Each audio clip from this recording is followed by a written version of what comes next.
Our story comes from a 28-year-old woman who found herself caught in a nightmare scenario involving her 26-year-old sister Sarah and her 29-year-old boyfriend Tom. With Sarah's wedding fast approaching, our protagonist began noticing something that made her blood run cold. Her sister's behavior around her boyfriend was becoming increasingly peculiar. At first, it wasn't anything she could quite put her finger on. It started with subtle things, small actions that individually seemed innocent enough but together painted a disturbing picture. Sarah would laugh just a little too enthusiastically at Tom's jokes, even the ones that weren't particularly funny. We're talking about those polite chuckles that turn into full-blown over-the-top laughter that lasts just a beat too long. Now, I know what you're thinking. Come on, maybe she's just being friendly. Maybe she's just excited about the wedding and in a good mood. That's exactly what our protagonist tried to tell herself at first. She wanted to give her sister the benefit of the doubt. After all, this was her little sister, someone she'd grown up with, someone she trusted. Surely there had to be an innocent explanation. But then the touching started. And I'm not talking about normal familial touching. Sarah began finding excuses to put her hands on Tom. A casual touch on the arm during conversation. A light bump as she walked past him, even when there was plenty of room to walk by without making contact. Her hand would linger on his shoulder just a fraction of a second too long. These weren't accidental touches. They were deliberate, calculated, and frankly inappropriate. And then there were the looks. Oh, the looks. Our protagonist noticed her sister's eyes following Tom around the room when she thought no one was watching. Those lingering glances that spoke volumes, the kind of look that makes your stomach churn because you know exactly what it means, even if you don't want to admit it to yourself. One evening, after returning home from a family dinner where Sarah had been particularly flirtatious, our protagonist decided she needed to address this with Tom. She turned to him and asked directly, "Did you notice how Sarah was behaving tonight?" His response: complete confusion. He had no idea what she was talking about. When she explained what she'd been observing, the excessive laughing, the unnecessary touching, the lingering glances, he simply shrugged it off. "I think you're overthinking it," he said. "She's probably just excited about the wedding. It's harmless." Harmless. That word would come back to haunt both of them. Despite Tom's reassurances, our protagonist couldn't shake the feeling that something was seriously wrong. Call it women's intuition, call it sister's intuition, call it whatever you want. But that nagging feeling in her gut wouldn't go away. So she did what any rational person would do. She decided to keep a closer eye on things, hoping desperately that she was wrong, that she was just being paranoid like Tom suggested. The next few weeks were absolute torture. Every family gathering became an exercise in surveillance. Our protagonist found herself constantly on edge, watching Sarah's every move, analyzing every interaction between her sister and her boyfriend. And what she observed only confirmed her worst fears. Sarah was always positioning herself near Tom. At family dinners, she'd somehow always end up in the seat next to him. At gatherings, she'd gravitate toward wherever he was standing. She found endless excuses to ask for his help with wedding-related tasks. "Tom, can you help me move this?" "Tom, what do you think about this music selection?" "Tom, can you give me your opinion on these centerpieces?" And here's the kicker. She'd ask for his help even when our protagonist was standing right there, as if she wasn't even present in the room. Then came the barbecue incident. The family had gathered at the parents' house for a casual get-together. At one point, our protagonist went inside to use the bathroom. Just a quick trip, maybe 2 or 3 minutes. But when she came back outside, her world tilted on its axis. There, in a corner of the yard, standing unusually close together, were Sarah and Tom. They were talking quietly, heads bent toward each other in a way that suggested intimacy, secrecy. Sarah was giggling, that high-pitched, flirtatious giggle that made our protagonist's stomach turn. The moment they noticed her approaching, they quickly stepped apart as if they'd been caught doing something wrong. And Sarah? She just walked away casually as if nothing unusual had happened. The nausea hit our protagonist like a wave. The anger bubbled up in her chest. But she held it together. She didn't want to cause a scene at a family gathering, didn't want to be accused of overreacting or ruining everyone's good time. So she swallowed her emotions and waited until they got home. That night, once they were alone, she tried to approach the topic calmly. "What were you and Sarah talking about earlier?" she asked Tom, keeping her voice as neutral as possible. He seemed surprised by the question and explained that they were just discussing wedding details, specifically the music selection. But that answer didn't satisfy her. Why did a conversation about music require them to stand so close together? Why did they need to be huddled in a corner speaking in hushed tones? Tom sighed, clearly frustrated. He assured her once again that there was nothing going on, that Sarah was just being friendly. But our protagonist had reached her breaking point. She couldn't hold back anymore. She told him plainly that her sister was practically throwing herself at him, and he wasn't doing anything to stop it. Tom looked hurt by this accusation. "What exactly do you expect me to do?" he asked. "She's your sister. I'm trying to be polite. What am I supposed to do? Tell her to back off?" And that's exactly what our protagonist thought he should do. Set some boundaries. Make it clear that he wasn't interested in anything more than a friendly, familial relationship. But Tom insisted he wasn't interested in Sarah at all, that there was nothing to clarify because our protagonist was seeing problems that simply didn't exist. They argued in circles, getting nowhere. Both went to bed angry and frustrated, the issue unresolved and tension thick in the air. The next day, our protagonist realized that if Tom wasn't going to help resolve this situation, she'd have to confront Sarah directly. She called her sister and suggested they meet for coffee. Sarah agreed cheerfully, completely unaware of the storm that was about to hit. They met at a small cafe near Sarah's apartment. Our protagonist was a bundle of nerves, her hands trembling as she stirred her coffee. Meanwhile, Sarah was in high spirits, chattering excitedly about wedding plans, color schemes, flower arrangements, and all the little details that go into planning a big day. She was completely oblivious to her sister's discomfort, lost in her own world of bridal bliss. After listening to Sarah's excited chatter for several minutes, our protagonist couldn't take it anymore. She interrupted mid-sentence, her voice serious, and said they needed to discuss something important. Sarah looked surprised, caught off guard by the sudden shift in tone. Taking a deep breath, our protagonist laid it all out. She told Sarah that she'd noticed how she'd been behaving around Tom, the flirting, the casual touches, the lingering looks. She said it made her uncomfortable and that it needed to stop. Sarah's face went through a transformation. Surprise, confusion, and then anger flashed across her features in rapid succession. She demanded to know what our protagonist was talking about, vehemently denying that she'd been flirting with Tom at all. But our protagonist refused to back down. She insisted that Sarah had been doing exactly that, whether she wanted to admit it or not. She explained that Sarah's actions were inappropriate and causing her real distress. Sarah laughed, but it wasn't a genuine laugh. It was cold, defensive. She told her sister she was being ridiculous. "Tom is practically family," she said. "I'm just being friendly." But her defensive tone suggested she knew exactly what she'd been doing. Our protagonist pressed on. It wasn't just friendliness, she explained. It was the constant excuses to be near him, to touch him, to laugh at his jokes even when they weren't funny. The behavior was obvious and it was crossing a line. Sarah's face turned red with anger. She was shocked by these accusations, especially so close to her wedding. She fired back with a sharp retort, suggesting that our protagonist must be deeply insecure to accuse her of such behavior. The words stung, but our protagonist stood her ground. This wasn't about insecurity, she explained. This was about respect and boundaries. Suddenly, Sarah stood up, her chair scraping loudly against the floor. She declared that she wasn't going to sit there and listen to paranoid and ridiculous accusations.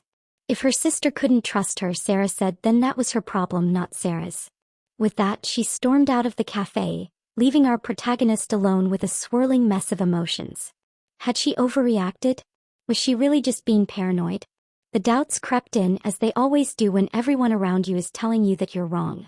When our protagonist got home, Tom immediately noticed something was wrong. She recounted the conversation and his reaction wasn't what she hoped for. He sighed heavily and told her he thought she'd made a big mistake. He was worried that Sarah would be deeply hurt, especially with her wedding just around the corner. "So you're taking her side?" our protagonist asked defensively. Tom insisted he wasn't taking sides, but he doubted that Sarah had been flirting with him.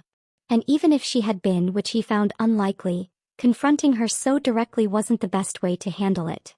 His words left our protagonist feeling even more conflicted and isolated. With tears welling up in her eyes, she asked, "So what was I supposed to do? Just ignore it?" Tom wrapped his arms around her and suggested that maybe she could have handled things differently, talked to him more about it first, or approached Sarah in a less confrontational way. Now he said Sarah was probably upset with both of them, and this would make the wedding incredibly awkward. "So this is all my fault?" our protagonist asked, pulling away from his embrace. Tom sighed, struggling to find the right words. He didn't want to blame her entirely, but he did think she might have overreacted. They argued for a while longer, but it was clear they weren't going to reach a resolution. Eventually, Tom went to bed, leaving our protagonist alone with her doubts and fears. The days that followed were filled with unbearable tension. Sarah stopped speaking to her sister entirely. The silence was deafening, painful. Then their parents got involved. Having noticed Sarah's distress, they called our protagonist, wanting to know why Sarah was so upset. When she tried to explain the situation, she could tell from their responses that they, too, thought she had overreacted.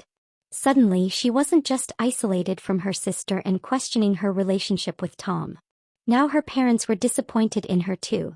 The entire family seemed to think she was the problem, that she was the one causing unnecessary drama right before Sarah's big day. As the wedding day drew closer, our protagonist found herself increasingly uncertain about everything. She was supposed to be a bridesmaid, but now that role felt more like a burden than an honor.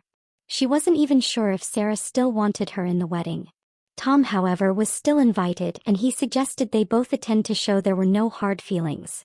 But the thought of standing there watching her sister walk down the aisle while knowing how angry and hurt Sarah supposedly was, made our protagonist feel physically ill. The entire situation had become a tangled mess, and she didn't know how to untangle it without causing even more pain. She tried calling Sarah multiple times, but her sister never answered.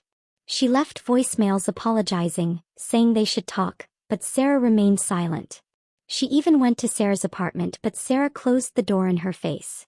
The rejection stung deeply, reinforcing the narrative that she was the one in the wrong. Her anxiety grew as the wedding day approached. Despite Tom's continued urging to let it go, to believe that everything would blow over, she couldn't convince herself. She even had nightmares about showing up to the wedding and having everyone turn to stare at her, pointing and whispering. She'd wake up in a cold sweat, her heart pounding, the anxiety eating away at her. Then came the confrontation with their mother. After Sarah told their mom about the accusations, their mother became absolutely irate. She called, screaming about how our protagonist could be so selfish and insensitive right before Sarah's wedding. "How could you accuse your own sister of such a thing?" her mother demanded. Our protagonist tried to explain her perspective, but her mother wouldn't listen. She advised her daughter to fix this problem immediately and apologized to Sarah. The stress on the family was becoming intolerable. Sarah was still avoiding all contact, her parents were offended and disappointed, and Tom continued to insist she was overreacting.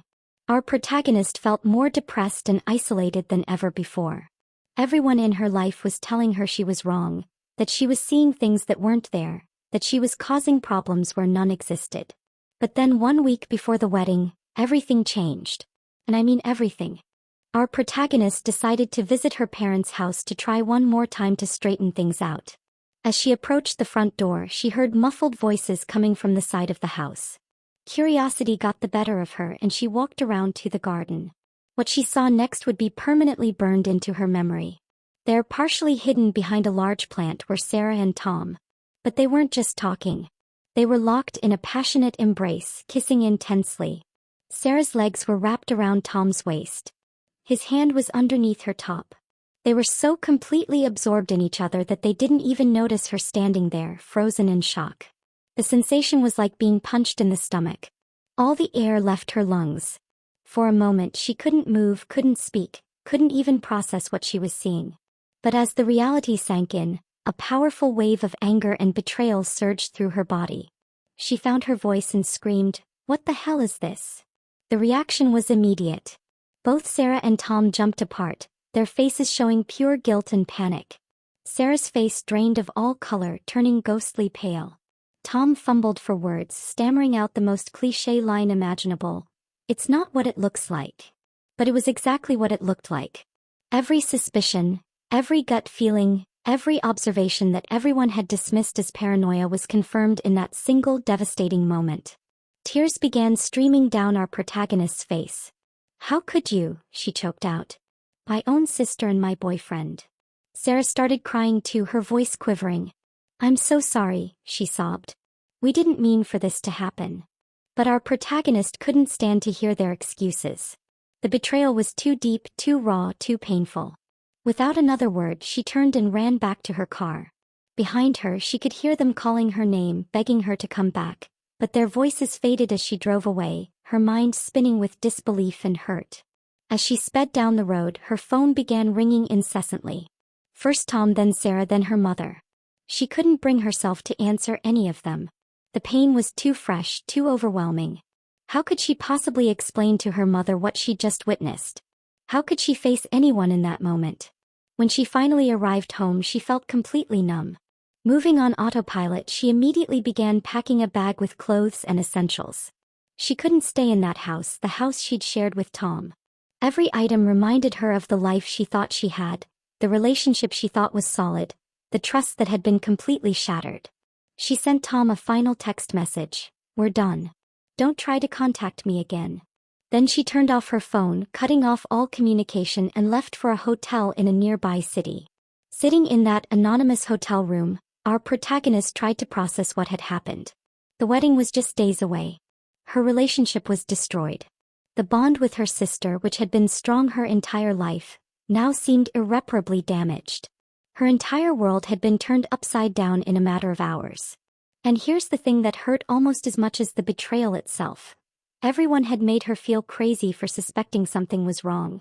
Her boyfriend, her sister, her parents, everyone had dismissed her concerns, gaslit her into thinking she was paranoid and insecure.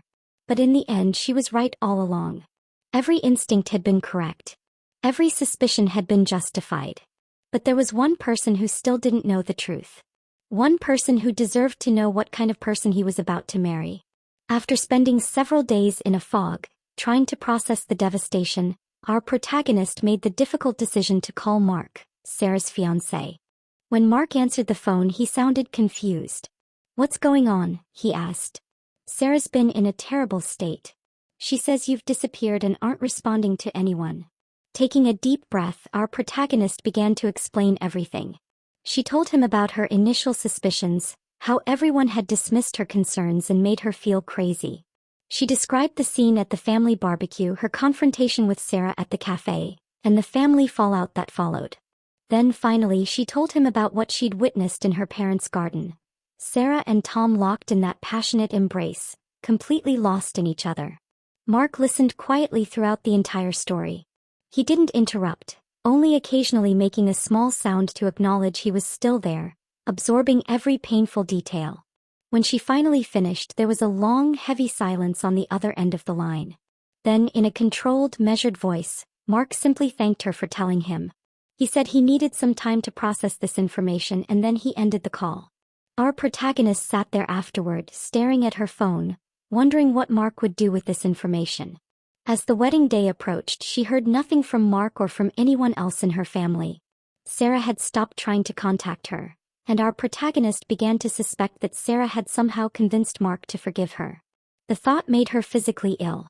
The idea that Sarah might actually get away with this, that she could have her fairy tale wedding while our protagonist's life lay in ruins, seemed unbearably unjust. There was no way our protagonist could attend that wedding. The very thought of watching Sarah walk down the aisle knowing what she'd done was too much to bear. Instead, she decided to spend that day alone, focusing on how to rebuild her life from the ashes of this profound betrayal. But then on the evening of the wedding, her phone rang. It was her cousin Emma, and there was unmistakable excitement and urgency in her hushed voice. "Oh my God," Emma said breathlessly. "You won't believe what just happened." Confused and intrigued, our protagonist asked what she meant. And what Emma told her next was absolutely jaw-dropping. Emma explained that at first, everything had seemed perfectly normal. Sarah had looked stunning in her wedding dress, the picture of bridal beauty. Mark had been standing at the altar waiting, looking handsome in his tuxedo.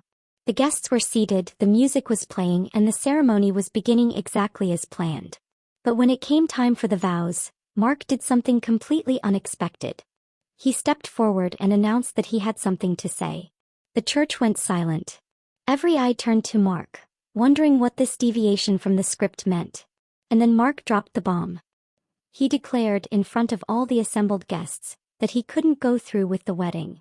He couldn't marry someone who had betrayed her own sister and devastated her life by having an affair with her boyfriend. Sarah turned completely pale, Emma recounted.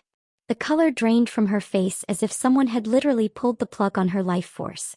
But Mark wasn't done. He turned to our protagonist's parents and apologized to them, explaining that they needed to know the real reason why their daughter had distanced herself from the family.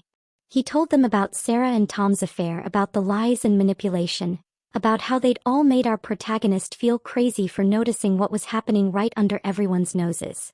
Emma described how Sarah had started crying, how the parents looked startled and perplexed, how the guests had started whispering among themselves, trying to make sense of what they were witnessing. And then Mark, with incredible dignity and strength, simply walked out of the church, leaving Sarah sobbing alone at the altar. It was like something out of a movie, Emma told our protagonist, her voice still tinged with disbelief. Everyone's in shock. Your parents are trying to get the full story from Sarah, but she's an emotional wreck. Nobody can believe this is happening. As our protagonist absorbed everything Emma had just told her, she felt a complicated mix of emotions washing over her. On one hand, there was a sense of vindication. The truth had finally been revealed. Everyone now knew that she hadn't been crazy or paranoid. Her instincts had been correct all along. But on the other hand, she felt a deep sadness for the pain and turmoil this had brought upon her entire family. This wasn't the outcome she'd wanted when she first noticed Sarah's inappropriate behavior. She'd never imagined it would escalate to this point, never dreamed that her sister would actually betray her so completely. "Are you okay?" Emma asked gently, sensing her silence. "I'm not sure," our protagonist answered truthfully. "I never wanted it to end like this." After hanging up with Emma, she sat in silence for a long time, trying to process everything. Yes, the truth was out. Yes, she'd been vindicated. But at what cost? Her relationship with Tom was over. Her bond with Sarah was broken, possibly beyond repair. Her relationship with her parents would need serious work to rebuild. Her entire family was now in crisis mode. In the days following the wedding that wasn't, our protagonist had to come to terms with some difficult truths. The revelation of Sarah and Tom's affair didn't instantly fix everything. It didn't erase the pain of betrayal.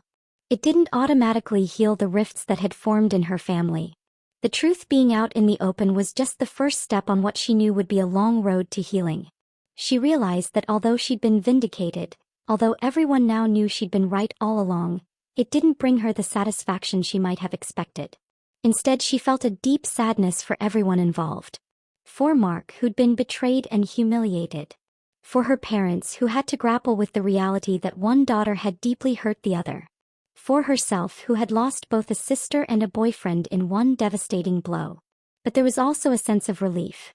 For the first time since this entire ordeal began, she could breathe without the weight of unspoken truths and dismissed concerns crushing her chest. She no longer had to question her own perception of reality.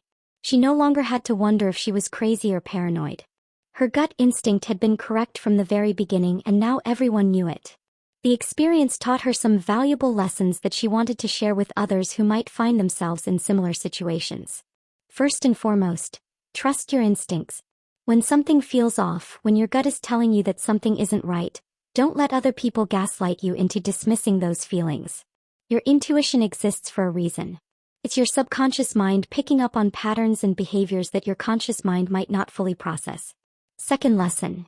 Don't let people make you feel crazy for setting boundaries or speaking up about behavior that makes you uncomfortable. Our protagonist had every right to be concerned about Sarah's behavior toward Tom. She had every right to confront both of them about it. The fact that they reacted with defensiveness and dismissal doesn't mean she was wrong to raise the issue. In fact, their defensive reactions were red flags in themselves. Third lesson. Actions have consequences. Sarah and Tom made choices.